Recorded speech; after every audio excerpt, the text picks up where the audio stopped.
Hey everybody, my name is Brendan Noble and I'm a young adult author. Today on our Slavic Saturday series, I'll be talking about Slavic clothing, especially early Slavic clothing because my wife got me a Slavic tunic for my birthday. It was a little delayed on shipping, but it finally came in and I think it'd be an appropriate video to be made during this time. So I'll be talking about Slavic clothing as well as how that clothing influenced the characters and what they wear in my own books.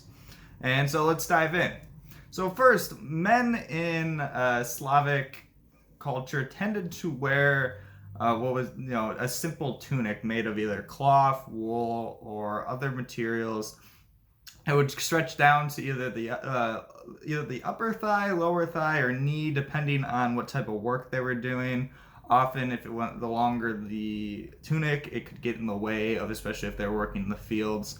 And so they would also wear trousers of a similar material with this, unlike a lot of the Greek and Roman counterparts who often wore long tunics but no pants underneath. A lot of the Slavic countries are, even in the summer, it can get very hot, but a lot of the work there's sharp materials and you want to protect your legs. But there's also a lot of colder weather in Slavic countries that you don't get in Greek and Roman territories.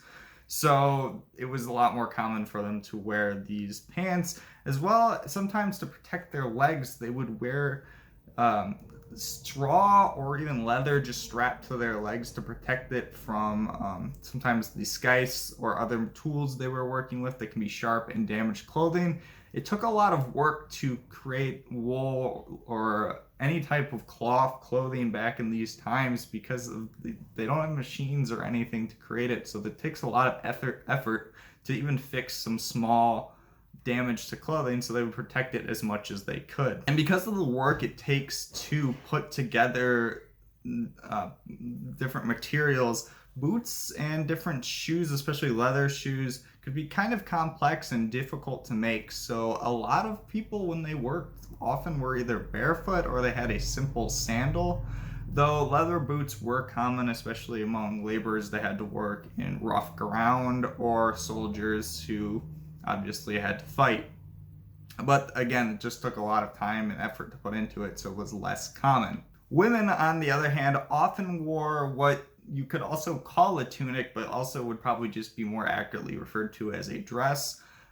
They were just longer tunics. They were kind of very much one just sheet of material. It weren't as long as we traditionally consider a lot of more formal dresses today, or when we think of the Middle Ages, because a lot of the women were doing a lot of the same work men did. And that required a lot of mobility requirements, and longer dresses can get away of that. And when they're working in hot summer temperatures, sometimes not having the longer dresses can be a problem there. But they, unlike men, they tended not to wear pants underneath their dresses or tunics. They left their legs exposed to that, though they could use the same straw or leather protection for their lower leg if that was required. And because a lot of these tunics were just one sheet of simple material, they could be very baggy. And even the one I'm wearing now, they would get either fabric or cloth or a rope, and they would tie it on their waist, and that would be a simple type of belt that they would need to allow them to work, because a lot of the work they did, again, was very physical and very much with their hands. And if things are getting in the way, that can both be annoying but also dangerous. Because a lot of Slavic countries also have incredibly cold temperatures, such as Poland, Russia, and Belarus in the winter, the Slavs would wear cloaks, especially made of wool or fur, depending on how rich the person was. Then that would help protect them, and these cloaks would be wrapped around them, often be hooded. And these show up and a lot of the times when they weren't working the fields, but they were just trying to survive the winter. So what obviously goes with attire is hairstyles as well. And there's a kind of a variety of them, especially among men, and regionalization differences. But what was something that was common was often shorter hair on the sides and longer on the top. There was a classic one called the Polish half-shaven hairstyle, where they would shave their hair up here and have a longer kind of ring on the top. That was classic, especially in more of the high Middle Ages, so not as common among the early Slavs. That's one of the only really recorded hairstyles we have. We did know, though, that the Vikings and the Slavs were very different in this accord. They're often compared, but the Vikings tended to have longer hair. The Slavs did not. It wasn't beneficial. It could get in the way, and it just wasn't part of the culture. But boys up until the age of 12 never got their hair cut. It was considered a rite of passage at that age that the father would cut their hair and bring them into the first steps into going towards manhood. And so that was the first time they ever received a haircut. Women also, like men, had this kind of phasing of the different hairstyles. Women, when they were growing up, there was girls, they would just have their hair braided, and this was meant to be a symbol of they're unmarried but will be married eventually. And when a girl did become married, there was a process of when they during the wedding, they would have an unbraiding of the hair by the husband as kind of a ritualistic, transition from her becoming a woman. And once the girl becomes married and becomes a woman, she would have a headscarf or different type of garment over her head that would cover her hair as a sign of that she's taken. And that was kind of a traditional thing that really carried on through, especially Russia later on, through Orthodox traditions. And it was kind of considered a no-go when it comes to women wearing their hair down in public. It was tended to mean you're not intending to be married or married, and it was often equated with witchcraft, and you didn't want to be equated with witchcraft because that often meant you were killed. So, but there is some debate here and some, struggle within the societal questions within Slavic mythology around this, because the goddess Divana is the goddess of the wilds, and she was always pictured, or often pictured, with her hair down, even though she was forced to marry Veles, another god of the underworld, as kind of a symbol of feminine freedom. And she was meant to be a symbol of that, and it's kind of an interesting contrast there. Now, a lot of the simple stuff kind of went out the window when it comes to festivals. I don't have time to talk about all of them, but I can talk about two major ones, such as Topiene Marzani, which is the drowning of Marzana, and Not Kupoli, which is the Kupola night, which is the Slavic version of Valentine's Day. So these two festivals had a lot of similar traditions, and you would come out often, the men would wear tunics similar to the one I'm wearing today, which is a more formal, traditional style of tunic. Meanwhile, the women would wear anything, depend on the technology and how rich the town was, but they would tend to wear more elaborate dresses. They would wear these head wreaths and kind of flower crowns that were very elaborate, and there are examples I have in the post in the comments below that I highly recommend looking at, because it's kind of stunning what the people could do with these flowers.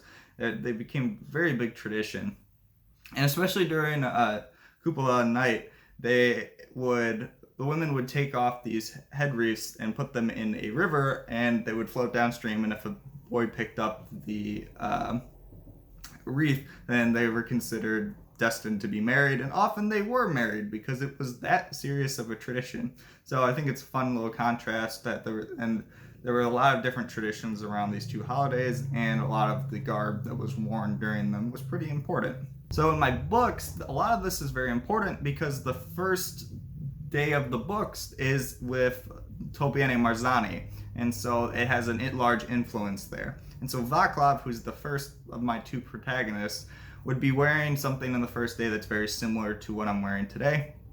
He was the son of the second-born son of a high chief, but his mother was a concubine, which is considered a secondary wife, and this means he's kind of has that mix of the higher-born and lower-born tendencies, and so he doesn't have as much riches as you would consider. So he dresses pretty simply. He's got the tunic, just got simple pants, he's got can't afford leather boots, but his only type of jewelry or anything is a simple wooden symbol of Makosh that he wears around his neck that's just roped with twine. So he's not that rich or complex when it comes to what he's wearing. And that's very much influenced by the early Slavic attire. And then Otilia, who is the second main protagonist, she is a Sepucha, which is a whispering sorceress or channeler of the gods. And so her role is to serve the two goddesses that chose her, which are Dijivana and Malkosh. And because of this has a very large impact on what she wears. She wears a very ashen or bone-colored dress that is meant to be easy to go through the wilds with, because to protect Dijivana's wilds, she has to go into them. And so she wears her hair in a braid, but a lot of the things she wears aren't considered traditional. A lot of them are bone amulets that she wears around her necklace, on her wrists, and around her belt. And then she wears bone talismans in her braid as well. And these are all meant to amplify her power, which you'll see more in the book, but it's meant to connect her. The bones are meant to be powerful and connect to the gods more, which is the thing common among the Slavic traditions of witchcraft or sorcery, whereas that bones tend to be pretty powerful connectors or for channeling or powers. So that's meant to be an example there. And there's also a lot of different characters that will show up from other traditions other than Slavic, because this isn't necessarily a historical book, it's based in a different world, but I want to represent the fact that Slavs represented an area of the world where a lot of different cultures were mixing or were brought through. And so there'll be a lot of different influences, such as Hunnic culture, Allan culture, Budinian culture, Iranian, Sarmatian, Germanic, and then potentially even later Frankish, and then the Sassanids and a few other different groups that have a lot of different historic traditions. And I think to bring in some of them into the story will be fun. They're not all showing up yet, and it's not overwhelming, the fact that it's mostly overwhelmingly Slavic tribe. But it'll be fun to bring in some of those different characteristics, because it's been interesting researching how similar and different a lot of these different cultures are and what they would wear and how they act. So, and attire, of course, is part of that. But that's all I have for you this week on my Slavic Saturday series. I hope you enjoy. Please like and subscribe down below if you enjoyed this. I also have the posts related to these down in the description, so please check those out if you like text more than video. So have a good week, and I'll see you next week.